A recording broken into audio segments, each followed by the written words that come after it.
Emeritus অধ্যাপক, সাহিত্যিক ও শিক্ষাবিদ সৈয়দ মঞ্জুরুল ইসলাম মারা গেছেন। শুক্রবার বিকেল ৫টার দিকে তিনি শেষ নিঃশ্বাস ত্যাগ করেন। জানা যায়, একটি বেসরকারি হাসপাতালের আইসিইউতে লাইফ সাপোর্টে ছিলেন সৈয়দ মঞ্জুরুল ইসলাম।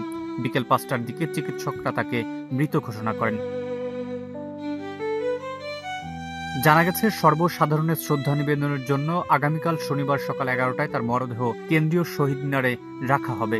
বাদ জোহর ঢাকা বিশ্ববিদ্যালয় মসজিদে জানাজা শেষে মিরপুর বুদ্ধিজীবী কবরস্থানে তাকে দাফন করা হবে। গত ৩ অক্টোবর সকালে অধ্যাপক মঞ্জুরুল ইসলামকে বেসরকারি একটি হাসপাতালে ভর্তি করা হয়। জরুরি বিভাগ থেকে পরীক্ষা করে চিকিৎসকরা জানান তার ম্যাসিভ হার্ট অ্যাটাক হয়েছে। শনিবার অস্ত্রোপচার করে ২টা রিং পরানো হয়। পরদিন শারীরিক অবস্থা আশঙ্কাজনক হওয়ায় তাকে লাইফ সাপোর্টে নেওয়া হয়েছিল। সৈয়দ মঞ্জুরুল ইসলাম ১৯৫১ সালের ১৮ জানুয়ারি সিলেটে জন্মগ্রহণ করেন। তিনি ঢাকা বিশ্ববিদ্যালয় ইংরেজি বিভাগ থেকে স্নাতক ও স্নাতকোত্তর ডিগ্রি অর্জন করেন। পরবর্তীতে কানাডার কুইন্স বিশ্ববিদ্যালয় থেকে পিএইচডি ডিগ্রি লাভ করেন।